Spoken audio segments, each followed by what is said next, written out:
Não, me chama de Sandy, Samuca, como você quiser, brother. Samuel, aqui quem manda é o freguês. É o Aqui freguês. em Casas Bahia, velho. Imagina. Bem, Aonde? a nossa pauta de hoje é... Eu que sei, você que sabe, você que me convidou.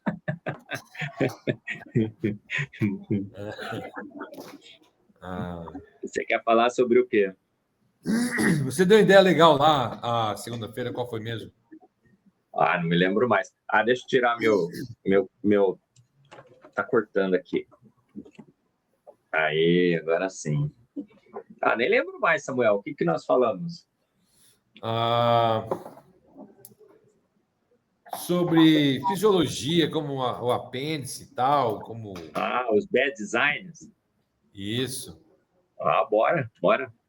Maravilha. Falar A gente vai falar sobre patologia, sobre doença, sobre essas coisas, sobre funcionalidade do corpo humano e tal.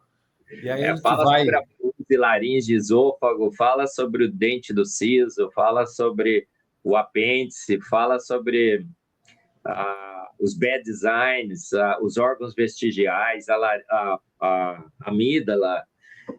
Pergunta se tem coisas mal feitas na vida, se tudo é... Se tem... Como é que ficam a posição de alguns órgãos. Isso daí já dá para falar bastante da bonitinha e do bonitinho. Conhece essa história? Que era para pôr na testa. Não. Não, essa daí é meio trash para falar, mas tudo bem. Beleza, então vamos começar. Vou dar boas-vindas ao Marcos Eberlin, tá? E aí... Beleza. Eu vou... Tu és químico de formação. Hoje tu é... Qual a tua posição hoje na Mackenzie? Eu sou pesquisador, professor, pesquisador, coordenador do laboratório. Maravilha. O que mais? Do laboratório de espectrometria de massas. Ok. Sou do programa de pós-graduação. Tenho um laboratório aqui, tenho... Cara, tô meio pálido aqui, brother. Bonita sua sala aí. É aqui onde a ciência acontece. Melhorou. Maravilha. Essa camisa branca aqui aparecendo, brother. Oi? Se minha camisa branca aparecendo aqui, fica meio deselegante. Deixa eu botar o professor Adalto Lourenço. Aí, bora. Maravilha. Tu és fundador da Brazilian whatever? Sociedade Brasileira de Design Inteligente, a Sociedade Brasileira de Espectrometria de Massas. Sou cientista 1488, segundo o I10 do Google, entre 2,7 milhões de cientistas no mundo. Entre os 20 maiores na ciência brasileira.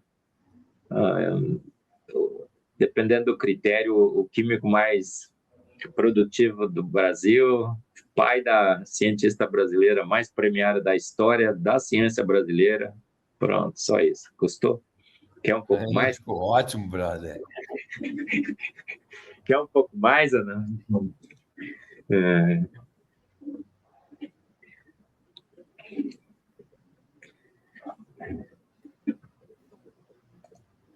Ok. Vamos lá dar as boas-vindas, então. Boa, Lenço. Olá, pessoal. Tenho a honra e o privilégio hoje de estar com o doutor Marcos Eberlin. Marcos Eberlin é um colega meu pessoal. Ele é químico por formação.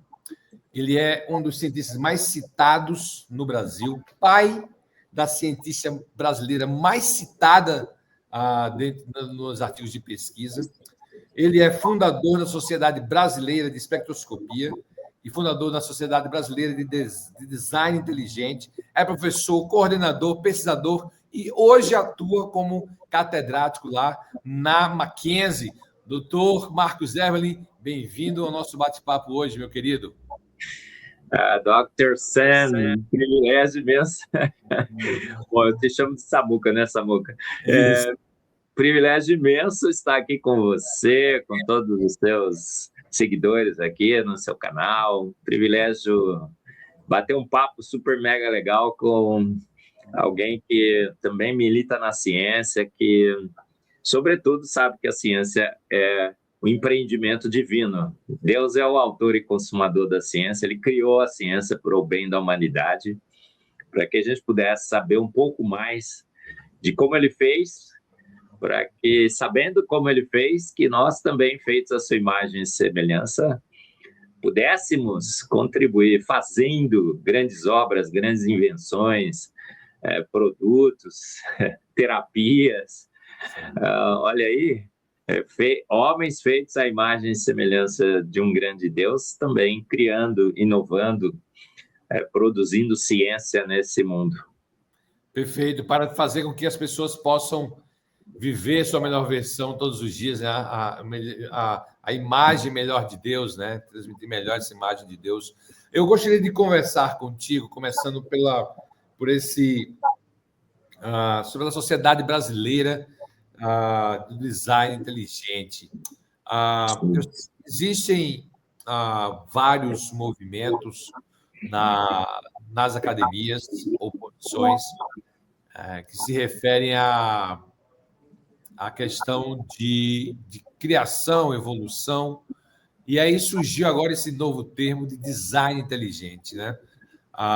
Como é que surgiu isso? O que é design inteligente versus o criacionismo? Como é que se posiciona em relação ao evolucionismo, criacionismo e design inteligente? Existe uma diferença? Sim. Samuca, olha só. Samuel, nem sei mais como te chamo, hein, Samuel? Dr. Sam, olha só, Dr. Sam. O que aconteceu com a ciência? A ciência nasce com a percepção de que havia um Deus que todas as coisas tinha feito, que ele tinha feito todas as coisas. É claro demais, é evidente demais. Todos os cientistas, desde o início, já percebiam que o universo racional, ordenado, com mínimo de entropia, com matéria e energia que não se criam nem se destroem, né? Que o universo que tem movimento, portanto, alguém deu início a esse movimento, um universo que tem causas e efeitos, portanto, uma primeira causa não causada deu início a essa sequência. Não podia dispensar Deus. É absurdo você tirar Deus da equação do universo, da vida, da Terra, principalmente. Então, todos os cientistas, desde o início, não só os cientistas, mas todas as crianças, inclusive, não é, Samuel? Todas as crianças percebem que há um Deus. Deus é evidente demais. A gente começa a investigar o universo ao nosso redor, crianças pequenas já percebem. Chega para o pai e pergunta: pai, quem é que fez tudo isso? Porque alguém foi. A gente quer saber quem. Então, a ciência nasceu com essa percepção. Todos os cientistas tinham essa percepção. Mas em 1859, Darwin escreve um livro e diz: não foi. Foi processo natural, foi mutação, foram milhões e milhões de anos. Foi por tentativa e erro, foi encontrando vantajosas, eu brinco, que a vida se formou, que se estruturou. Aí alguém chegou e falou assim: olha, foi uma explosão que pegou o nada para nada por nada e do nada fez o tudo. Foram as flutuações quânticas que fizeram do nada pipocar o universo. Olha só. E alguém acreditou nisso, Samuel. Eu não sei quem foi, mas foram os cientistas da época que estavam de briga com a igreja. Eles estavam de briga com a igreja, estavam meio bronqueados com a igreja e falaram assim: vamos tirar Deus dessa jogada, vai, para tocar um pouco a igreja. Foi assim que aconteceu, né? O positivismo, o iluminismo, né, Samuel? E aí a gente começou a contar para o mundo que não precisava mais da hipótese de Deus, que Deus era desnecessário, que ele nem mais precisaria colocar o pezinho lá, que a gente ia explicar tudo por matéria, energia, espaço e tempo. Olha só. E fomos por 150 anos iludidos por essa ideia, porque teoria nunca foi. A gente nunca teve nenhuma comprovação experimental da evolução, nem do cosmos, nem da vida. A radiação cósmica de fundo tinha várias interpretações. A medida da temperatura do universo, olha, o deslocamento para o vermelho, o redshift, tudo que o pessoal diz que foram evidências para o Big Bang, para a evolução, esquece. Órgãos vestigiais, que a gente deve falar hoje, né? Sobre, olha só, bad designs, tudo indicando. Não, a gente não tem nenhuma comprovação experimental. Então, essa teoria, a gente ficou encantado por ela por 150 anos. Mas, recentemente, em 1993, Samuel, um grupo de cientistas, não são pastores, não são evangélicos, não são católicos, nem metodistas, presbiterianos, calvinistas, arminianos, nada. Cientistas se reúnem em Pajaro Dunes, na Califórnia, e Philip Johnson estava comandando esse evento, William Dembski, Michael Behe, Stephen Meyer estavam lá, e o que acontece? O pessoal fala, gente, não dá mais para disfarçar, explode a evolução. Não tem mais como a gente segurar essa teoria, não tem mais como segurar que o nada fez o tudo. As fotos do James Webb, o genoma e tudo mais, não tem mais. A foto não tinha saído naquela época, mas já tinha do Hubble, né? Olha Sim. Só, não dá mais para segurar, gente. Não dá mais para segurar. Temos que encontrar uma nova explicação para a origem do universo, da vida. Por que coisas existem? Existem do jeito que elas existem, com ordem, com máxima organização, mínima entropia. Por que energia e matéria existem se elas não podem ser criadas e destruídas e tudo mais? Uma vida totalmente complexa. E alguém levantou a mão lá, né, Samuel? Falou assim, cara, a Anaxágora, desde o tempo dos gregos, já propôs design inteligente. Alguma mente, algum ser, alguma coisa inteligente fez o universo. O cara falou assim, a teoria do design inteligente, eles falaram, Então, olha, não é uma coisa nova, é desde os filósofos gregos, né? A gente puxou lá da filosofia grega, falou, cara, se não foi evolução, foi design inteligente. Alguém colocou as partes, design, né? Arranjou, organizou, estruturou o universo e a vida, com muita inteligência. E aí surge em 1993 esse grupo de malucos, beleza, Samuel? O pessoal do design inteligente começa a correr o mundo, chega no Brasil, eu criei junto com Anésio Almeida Filho, a sociedade aqui, e ela só cresce. A gente chegou em todos os cantos, em todos os lugares. Chegamos no Flow, no Inteligência Limitada, no Redcast, debatemos com o Sacani, com o Pirula, com o Jaime. E a gente está fazendo um estrago terrível. Cada vez crescemos mais. Por quê? Porque Deus é evidente demais, não é, Samuel?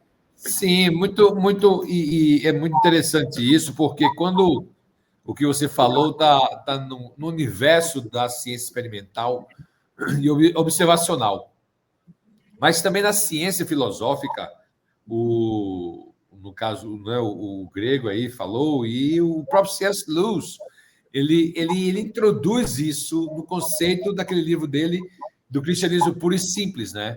Da questão de que existe um dilema no homem, e que esse dilema do homem ele não pode ser resolvido no homem mesmo, né? É como se quando você está com sede, você vai na geladeira, pega água. Você está com fome, você vai e come algo que está, né, de fora, né? Então, o dilema essencial do homem, essencialmente, se diz assim, ele não está no homem em si. Assim como eu não consigo matar minha própria sede, né, mentalizando, eu preciso buscar esse algo existencial fora de mim, né? E aí ele começa, de forma bem rascunhada, de forma geral, dizer que, né, possivelmente, né, ao olhar a organização e os ciclos das coisas, possivelmente há alguém por trás, né? E ele não chama ainda do Deus do cristão, do cristianismo ainda, mas que há uma intenção, há um propósito, há uma intenção, né? E aí você conceituou, então, do design inteligente. E o criacionismo? Olha, Samuel, há um livro extremamente especial. Tenho até uma cópia dele aqui, olha. Você está vendo, né? Olha, sim, com o meu nome, veja bem, ganhei na Consciência Cristã num desses eventos lá da Vinac que eu fui. E um livro absurdamente sobrenatural, escrito ao longo de séculos por vários e vários autores, mas que contam a mesma história, que tem grandes verdades científicas antecipadas antes da ciência até mesmo descobri-las. E esse livro, quando você abre, né, no início, ele diz: no princípio criou Deus os céus e a terra.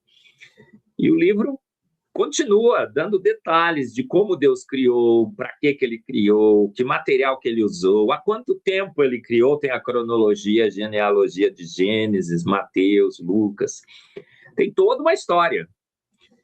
E muitos entendem que esse livro é digno de toda confiança. Eu entendo assim, acho que você entende assim também, né, Samuel? E o que a gente fez, então? Falou, poxa vida, se essa é a história do universo, da vida e da Terra, e se nós temos uma ciência que nos permite obter conhecimento, a própria Bíblia diz que o meu povo padece por falta de conhecimento, então fazei prova de mim. Jó 12, de 7 a 9, fala: pergunte, porém, aos pássaros dos céus, aos peixes do mar, à terra. A fé é o firme fundamento, estáis sempre prontos a dar a razão, né, a explicação da sua esperança. Olha só, a gente foi, então, pela ciência, procurar evidências. Esse é o criacionismo bíblico, científico. E baseado, então, nos pressupostos bíblicos, nas informações que tínhamos sobre o universo e a vida, fomos tentar buscar na ciência evidências, informações, algumas indicações de que se a Bíblia estava certa ou não. E encontramos um monte, não é? Samuel, um monte de evidências. A Bíblia tem sido corroborada ao longo de séculos e séculos e séculos. Ela nunca perdeu um embate com a ciência. Nunca, nunca, nunca. Olha, as estrelas são contáveis. Os cosmólogos falaram 5.350 estrelas no céu. A Bíblia fala, não, incontáveis são as estrelas. Eu meço o universo com a palma das minhas mãos. O exibido exagerado falava. Mas são incontáveis, mas eu as chamo-as todas pelo seu nome. A gente não consegue contar as estrelas. As fotos do James Webb já aumentaram para 600 sextilhões, mais ou menos, de estrelas no universo, mas ninguém consegue contar. Então a gente foi achando e achando cada vez mais evidências que corroboram. Mas aí os cientistas chegaram para a gente e falaram assim: epa, não, isso não é ciência. Isso, você já está partindo de pressupostos. Você já sabe que sabe e você vem aqui só confirmar o que sabe. Isso não é ciência. Olha só. Então, essa chegou assim, não, o que você está falando, associar com a Bíblia, isso não é ciência. Isso aí não pode ser. Porque ciência é assim, só sei que nada sei, né, Samuel? Eu tenho que chegar na ciência e deixar os dados falarem sem eu ter já uma posição pré-definida. Eu entendo até a posição dos cientistas, até de certa forma concordo. Não é bem assim que os criacionistas bíblicos agiam, mas tudo bem. Aí, se eu não posso ter um pressuposto, se eu não posso ter um livro religioso como referência, tá bom, então vamos fazer ciência? Eu acho que foi por isso que Deus levantou o design inteligente, viu, Samuel? Ele falou, estão reclamando aí que eles estão partindo de pressupostos.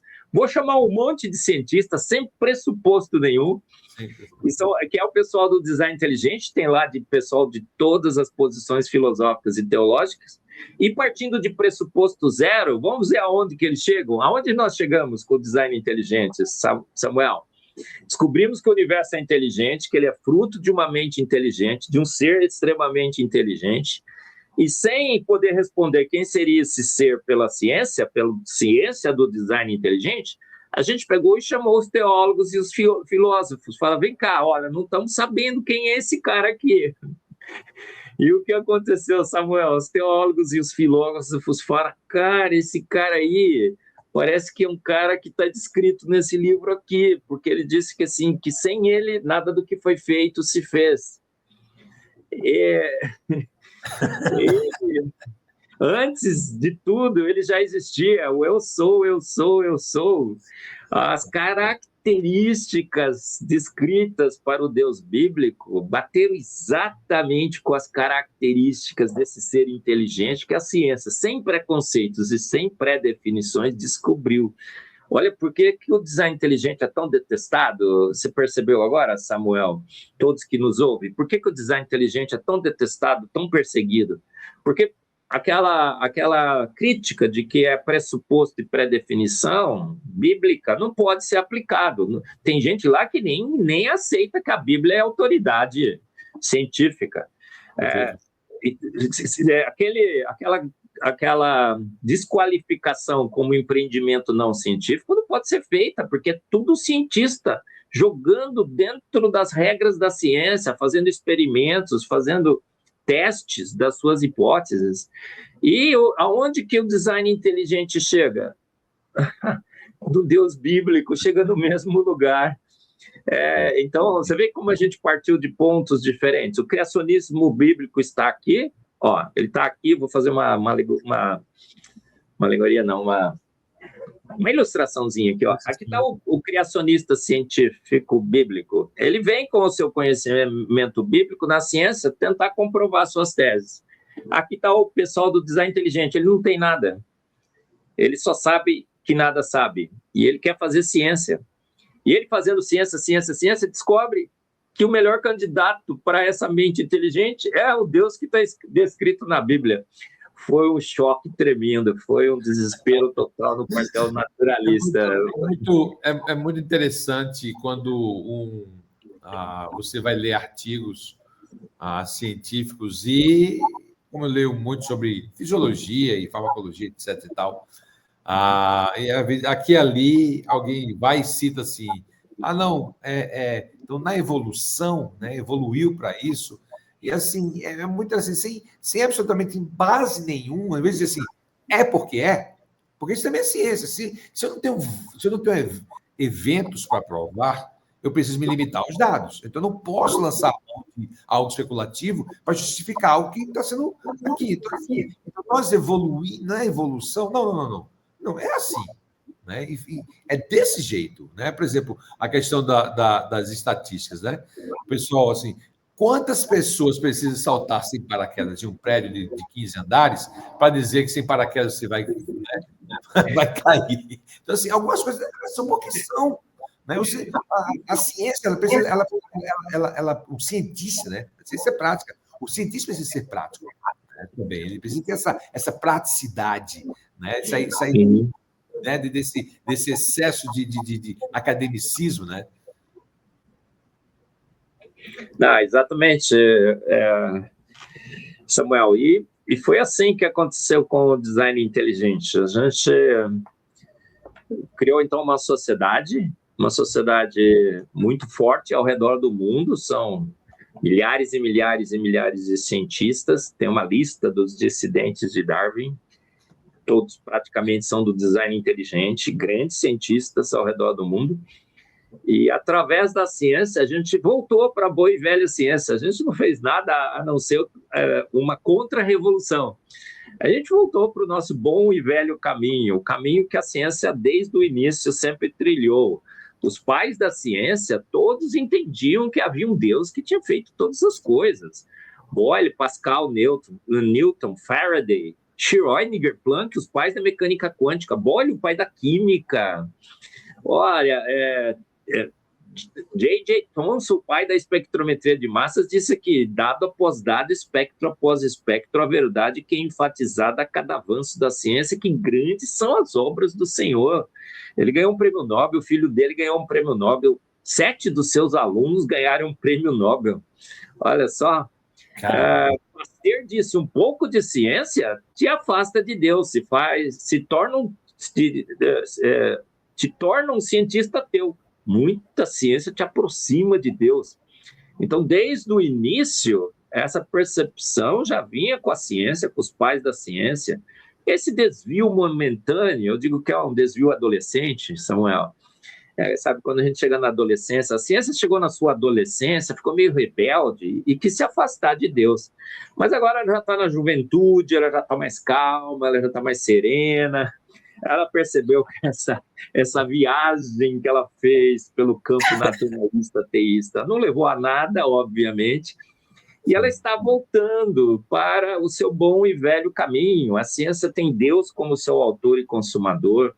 A ciência é um empreendimento divino. Eu digo que ela foi criada por Deus para minimizar os males da queda, para que homens feitos à imagem e semelhança de Deus pudessem criar novas terapias, novos procedimentos. A caneta do câncer da minha filha, que detecta câncer só no toque da caneta, instantaneamente, com 99,8% de confiabilidade. Olha só, melhorando as cirurgias de 68%, 67% de precisão para 99% de precisão em tumores cerebrais, por exemplo.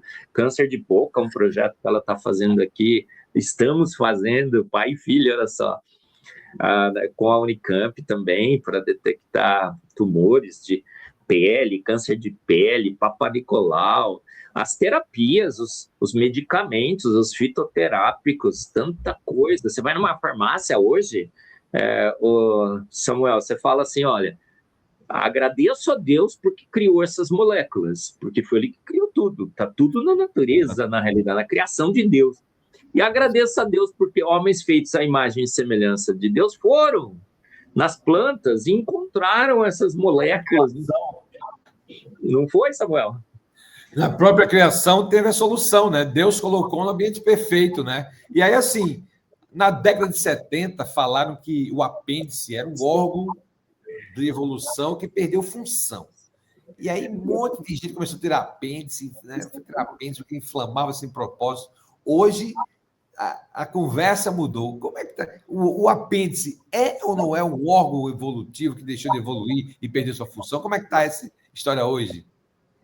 É um órgão vestigial, é alguma coisa que já tinha que teve uma função no passado. Darwin disse isso, mas agora está encolhendo, perdeu a função, não é mais necessário e está sendo extinto. Então, isso é evolução. Eles chamam de evolução, para mim é involução, se alguma coisa perdeu a função. Mas não, é modificação ao longo do tempo, evolução. E veja bem, agora a gente tem um órgão inútil.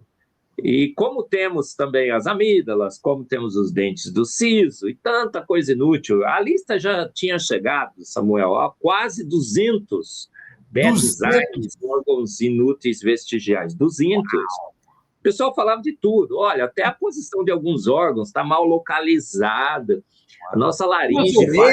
Duas orelhas excessivamente, duas orelhas. Olha só, veja bem, a gente não precisa mais de pelo, então está perdendo o pelo. Veja bem, o peixe lá ficou cego nas profundezas, então está evoluindo. Claro, se você não precisa de um órgão, a vida é extremamente econômica. Eu quero ver explicar o olho, né? E aí o apêndice, voltando para o apêndice, Samuel, e o que aconteceu com o apêndice? À luz de Darwin, muitos estavam tirando os seus apêndices. Olha, doutor, estou fazendo uma cirurgia aqui, já que está aberto mesmo, corta esse apêndice aí, porque é vestigial. Darwin disse que não presta para nada, pode ser que eu tenha um apendicite, e mandava tirar. Samuel, eu acho que quem fez isso deve ir para o Procon, registrar uma queixa. Contra lebre. É propaganda enganosa. Fomos investigar, dado após dado, espectro após espectro. J.J. Thomson disse: a verdade que é enfatizada a cada avanço da ciência é que tudo são grandes obras, grandes feitos do Senhor. Se está lá, tem um propósito, tem uma função. Descobrimos que o apêndice faz parte do nosso sistema imunológico.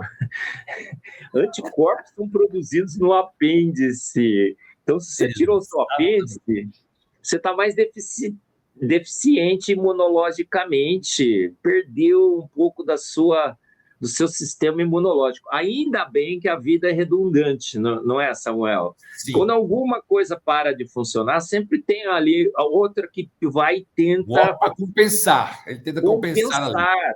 Então, se você perdeu o seu apêndice, tem partes do seu corpo que está tentando compensar aquela deficiência. Quando você tem um evento de diarreia, porque você se contaminou com micróbios, micro-organismos, a diarreia é fantástica, né, Samuel? Eu brinco que é um lava-jato. Já lava tudo. Mas você perde toda a sua biota intestinal, todo aquele conjunto de micro-organismos, são centenas de micro-organismos, bactérias que estão lá, que te ajudam na digestão. Mas no apêndice fica um reservatório, eles se escondem lá, nesses eventos de diarreia, desses lava-jatos. Uma amostragem fica lá. Fica lá escondidinho para não ser eliminado tudo. É um esconderijo da sua biota intestinal, que chamava de flora intestinal, né?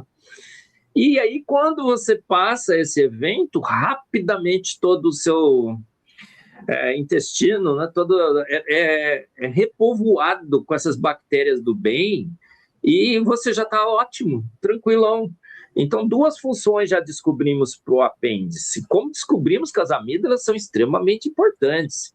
Hoje, você só tira a amígdala em casos de extrema mau funcionamento, inflamações assim repetidas e continuadas. Então, tá tão ruim que a gente tira. Por que está ficando ruim? Porque a gente está evoluindo, né, Samuel? A gente era perfeito. Deus terminou a sua obra e viu que era tudo muito bom. Agora, a queda teve um grande problema. A gente foi quase que parece que a Bíblia diz, né, que a natureza geme. Esse gemer da natureza é a involução que está acontecendo. Os defeitos começaram a se acumular e algumas coisas não começaram a funcionar muito bem. Mas a amígdala original, eu brinco, né, Samuel? Adão e Eva eram, primeiro, extremamente lindos, bonitos, né? Charmosos, eu acho. Né? Principalmente a Eva, né? Não sei tanto em relação ao Adão. Mas, assim, imunologicamente perfeitos, não ficavam com gripe, resfriado. Eles foram feitos para viver eternamente, inclusive, sem todos os mecanismos que Deus fez para reparos do DNA, todo o nosso sistema imunológico, funcionavam neles 100%.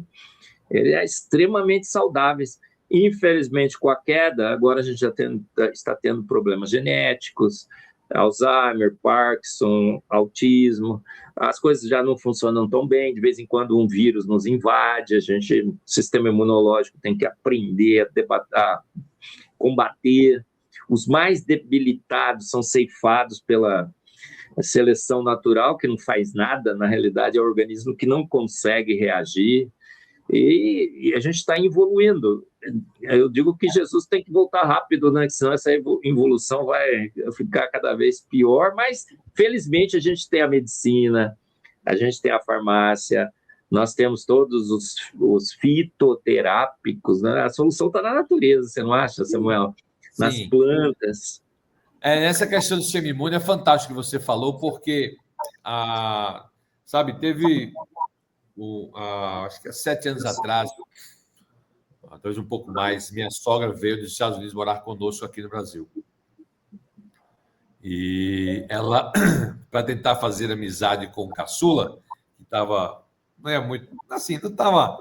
estava indo muito para o colo dela, ela queria conquistar ele. Então, todos os dias ela vinha, saía da casa dela, ela mora aqui atrás da minha casa, na casa dela, na mesma propriedade. E ela vinha na nossa cozinha e fazia um todinho para ele. E deixava o copo na mesa. Ele acordava lá, aquele pijaminha dele lá, o copinho tomava. E todos os dias ele vinha e se servia desse chocolate quente. Eu pensei, puxa vida, que interessante, não? O copo está na altura que ele precisa ver, que ele precisava para ver o copo. O leite está na temperatura ideal, com a quantidade de chocolate que ele gosta. No momento certo, ele acorda. Será que ele está atinando que tem alguém querendo se relacionar com ele? Todo o ambiente, né, conspira para que ele tenha um relacionamento com alguém que está querendo se envolver na vida dele. Né? Então, assim, como é que pode eu estar inalando e exalando a quantidade certa e precisa de elementos gasosos que são ideais para o meu funcionamento de droga gasosa? Como pode eu sair daqui, jogar no solo algo e me alimentar daquilo que é exatamente o que eu preciso para os meus nutrientes, a minha microbiota, para alimentar meu sistema imune? Mas existe? Será que o ser humano também percebe que tem alguém todos os dias que coloca o copo, o chocolate, na altura da gente e se quer relacionar-se conosco? Então, assim, o apendicite nunca foi assim. Se você usar esse mesmo racional do apêndice, do apêndice, você tem que usar também o mesmo racional para os linfonodos, que estão localizados nas axilas, nas virilhas. Tem a função: armazenamento de informações imunológicas para, no momento certo, precisam serem recrutados e deslocados, né, para uma ação de defesa, de repopulação, né, uma codificação do próprio arsenal imunológico. Quer dizer, quando um vírus já encontra conosco, ele precisa ser identificado. Alguém precisa bater a foto do bandido e dizer para o quartel-general da imunologia, dizer assim, cara, esse é o nosso inimigo. Né? E conseguir decifrar o amigo do inimigo, né? Que é um grande mistério, né? Mas o grande problema desse desafio das doenças autoimunes, que é o nosso corpo começa a ter dificuldade a diferenciar entre do próprio e do não próprio. Né? Mas, assim, não há coincidência. Não há coincidência de você, puxa, mas espera aí, esse siso aqui, né? Por que isso? Né? Você imaginar essa complexidade da fisiologia do ser humano é absolutamente surpreendente. É que tudo que você precisa para você, né, viver, ter sucesso, como você falou aí, na ciência, nas artes, né, tá sendo dado. Né? Não se pode negar isso. Samuel, esse exemplo do Todinho foi fantástico. Eu vou usar nas minhas palestras. Pode emprestar o exemplo do Todinho? Pode emprestar e pode citar lá, brother. Cara, se o Todinho já nos leva a concluir que alguém está tentando se comunicar conosco, agradar-nos, cuidar da gente com aquele Todinho, imagina as milhares e milhares e milhares de condições ao nosso redor. A Terra é sobrenatural. Milhares de condições únicas. A gente vai respirar, o ar está certinho, né, Samuel?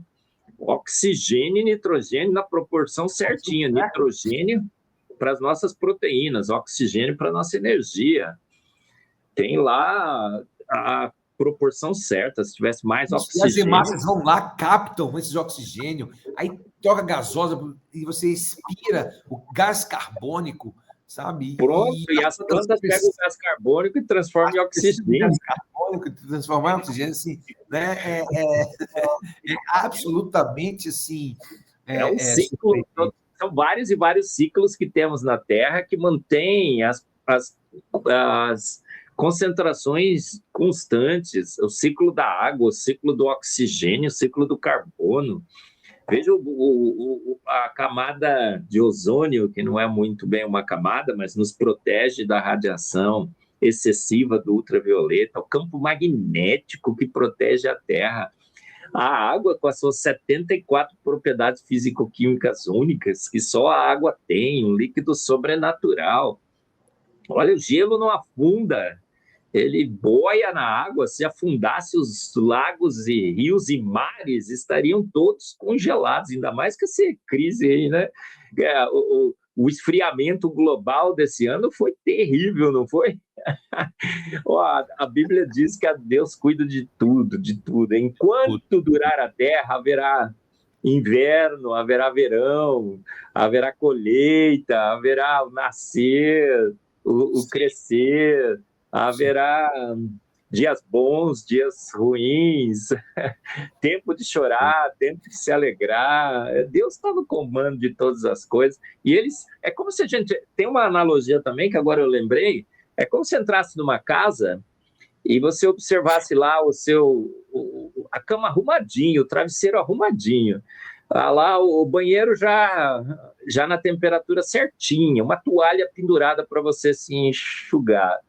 Sapatos, né, chinelos ali bem fofinhos para você vestir. Uma roupa para você trocar, uma roupa nova. E na mesa, um jantar servido, o seu prato predileto, o seu suco predileto ali, a temperatura certinha, né? Vamos expandir o todinho aí. Perfeito, isso. Não é só o todinho, gente, é tudo. Aí você dizer, não, isso aqui foi o acaso. Ao longo de milhões e milhões de anos, ele foi percebendo o que eu gostava e foi fazendo assim para mim, foi eliminando as outras possibilidades. Samuel, esgota os recursos probabilísticos do universo. Não tem sorte suficiente que pudesse ajustar tantas as coisas tão bem ajustadas como elas estão. Vamos nos render às evidências, vamos parar de anunciar para o mundo que foi matéria, energia, espaço e tempo que fez todas as coisas. Vamos parar de anunciar para o mundo que crer em Deus é ignorância, é ilusão, é pseudociência. Vamos parar de contar para os nossos filhos que eles são amebas evoluídas, que uma explosão... Crente em explosão fica dando aula de cosmologia agora para os nossos filhos, falando que uma explosão formou o universo, quando as fotos do James Webb acabaram com esse negócio. Vamos nos render às evidências e passar novamente, como os pais da ciência sempre fizeram, anunciando que a ciência, na realidade, revela Deus ainda mais intensamente, ainda mais detalhadamente, como ele fez todas as coisas, e que as suas assinaturas estão em todos nós, os todinhos estão a nos cercar a todos os cantos. Verdade, está em todos os lugares, e é muito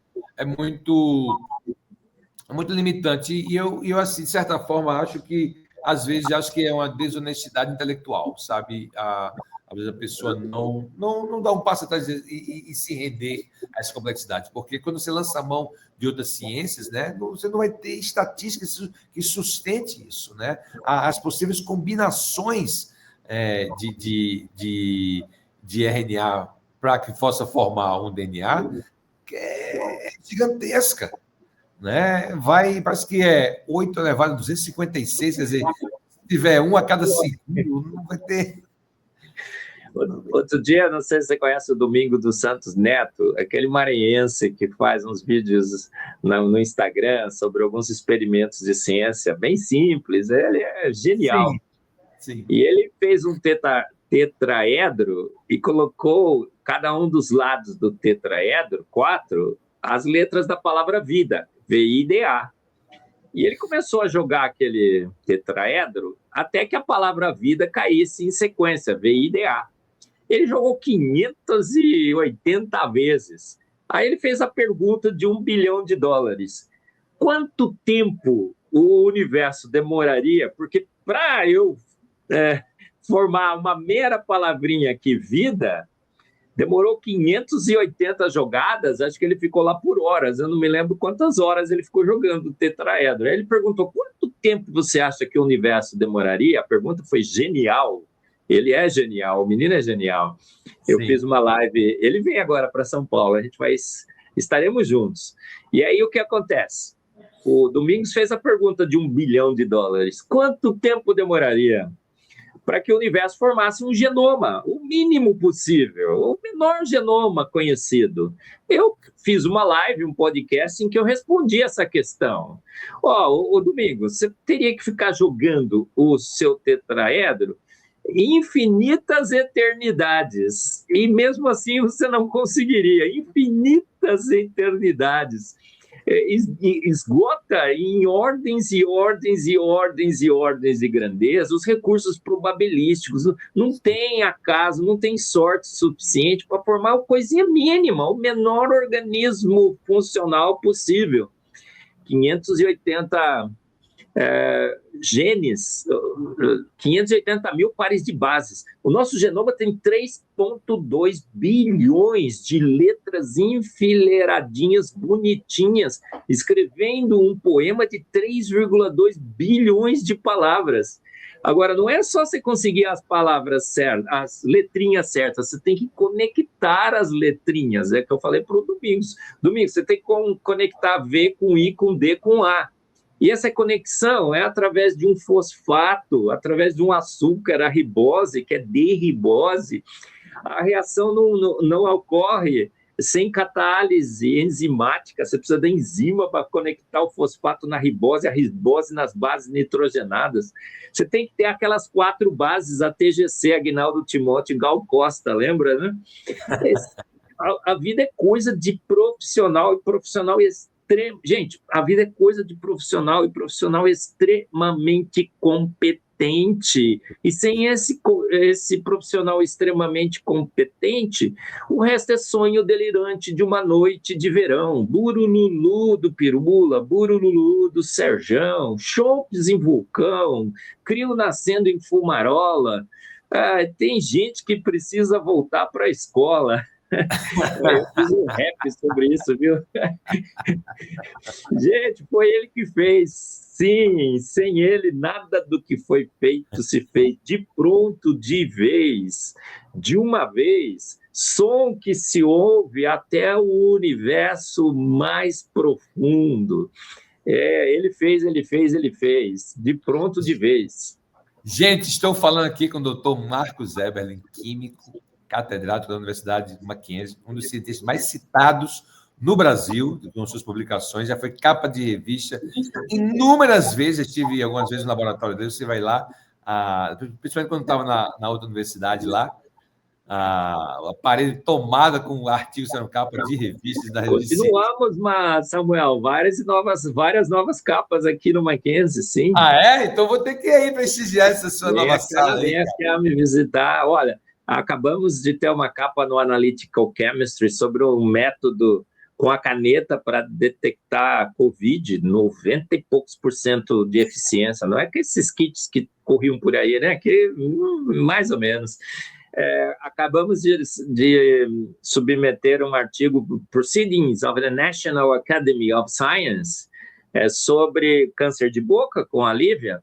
Acabei de ter um artigo aceito sobre a comparação de proteoma de chimpanzés e humanos. Nós somos totalmente diferentes em proteínas. Que é essa história de que chimpa é meu parente, meu? Não.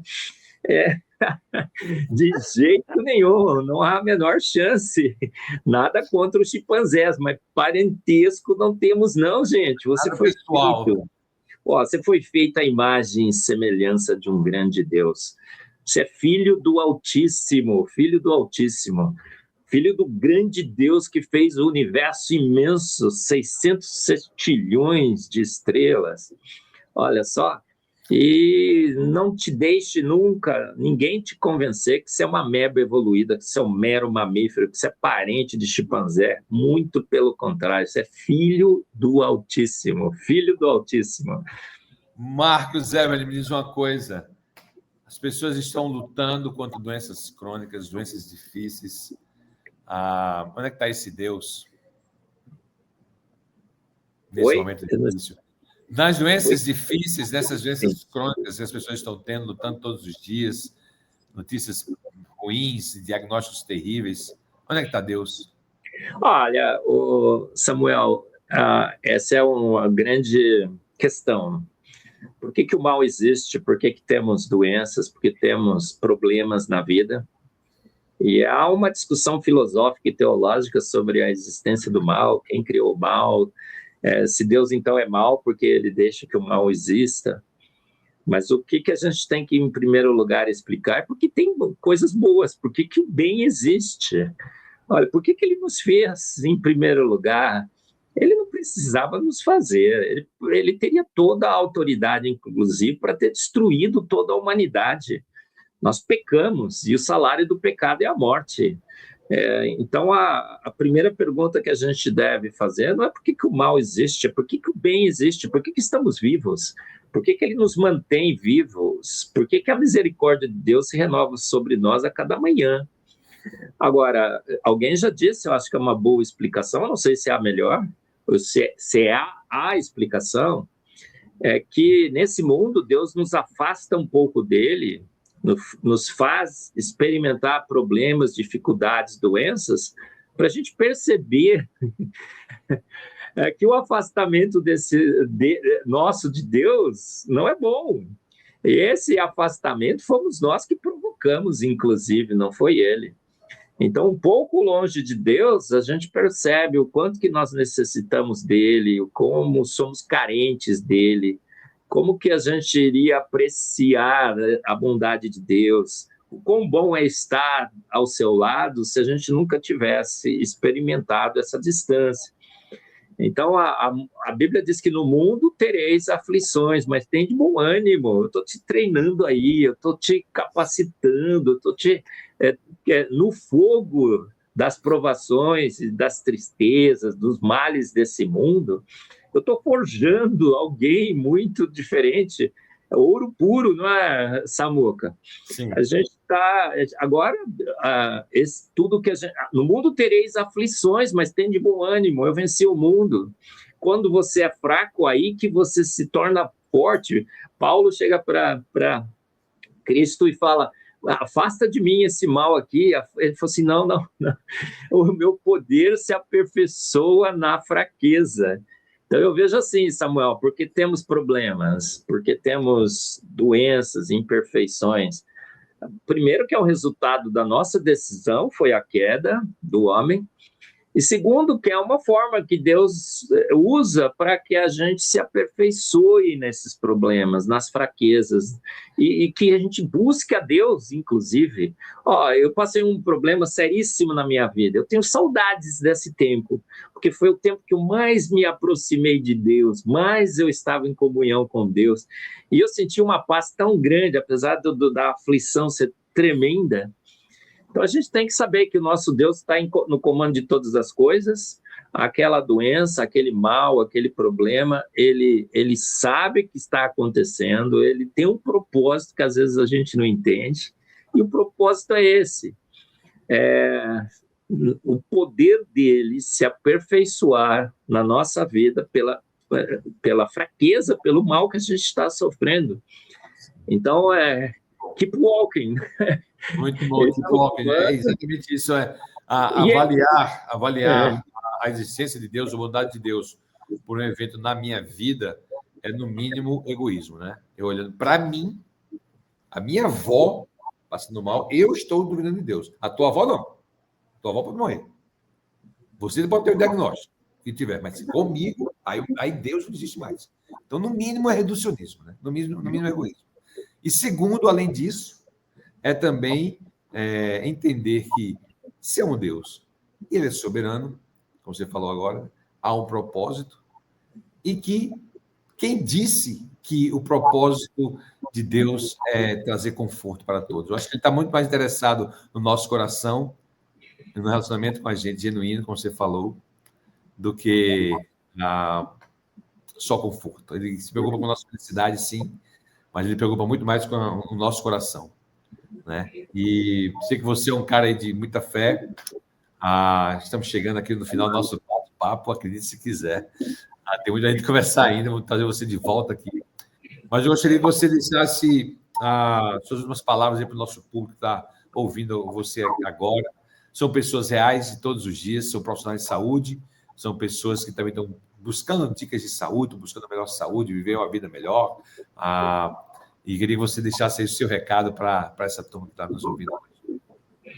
Olha, sobre a nossa saúde. Então, primeiro a gente tem que todo dia dobrar os nossos joelhos e agradecer a Deus, porque estamos vivos. Todo o nosso organismo está funcionando, nosso coração está batendo, sem a gente fazer qualquer tipo de esforço, sem coordenar. Estamos respirando. Olha, a gente dorme e está respirando. A gente se alimenta e o nosso organismo está digerindo corretamente aquele alimento, transformando corretamente em uma série de nutrientes que estão nutrindo. O sangue está correndo pelas nossas veias, e sendo bombeado pelo nosso pulmão. Nosso cérebro está processando as informações, nos mantendo conscientes. Vemos e observamos o mundo colorido. Olha, as cores não existem. São interpretações que o nosso cérebro faz das radiações eletromagnéticas e transforma essas radiações em um universo colorido. Então, sobretudo, a gente tem que agradecer a Deus, porque as coisas boas que Deus nos dá todos os dias superam em inúmeras vezes os problemas que a gente tem na vida. E os problemas também são, no fundo, bênçãos de Deus. Deus está nos moldando, lapidando, aperfeiçoando seu poder em nós através da fraqueza, através uma doença talvez te faça perceber que você está longe de Deus, você está se afastando dele. Olha só, você se aproxima mais dele, você dobra os seus joelhos e conversa com ele. E Deus está pronto, A Bíblia diz, né, Samuel, que nenhum pai que o filho pedir pão, ele lhe dará pedras, não foi? Então você tem um pai todo amoroso, que se o peso estiver muito difícil, você chega para ele e fala: pai, está difícil demais, alivia aí. E ele não vai te dar pedras, ele te dá pão. É um Deus que ouve as nossas orações. E as situações da vida que cada um de nós passamos, Deus, quando a gente chegar lá, ele vai falar: tá vendo? Naquele momento aconteceu isso, porque eu quis que fosse assim, que você andasse nesse caminho, que você se desviasse daquele outro. Aquele que entrega o seu caminho ao Senhor, ele sabe que todas as coisas contribuem para o bem dele, o bem da sua família. E, inclusive, se você tem um problema de saúde, olha só, Deus criou a ciência, criou médicos, terapeutas, criou os fitoterápicos todos, né, todos os produtos que estão pela natureza para aliviar as nossas dores. É um Deus maravilhoso, não é, Samuel? Isso que a gente tem que sempre agradecer a Ele, porque estamos vivos, em primeiro lugar. Sim. E porque temos problemas. Alguém disse alguma coisa: você quer resolver todos os seus problemas?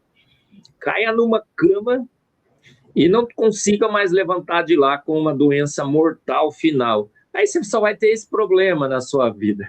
Muitas vezes a gente está reclamando, né? Olha, puxa vida, está doendo aqui, está doendo ali, mas a gente está vivo, a gente está podendo conversar com ele, a gente está podendo clamar. Vamos em frente, gente.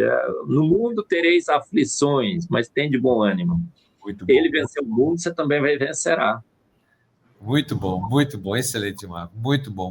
Gente, esse é o Marcos Eberlin. Me diga uma coisa: se eu quiser seguir você, acompanhar seu conteúdo, seguir você nas redes sociais, como é que eu lhe encontro? Onde é que eu lhe acho?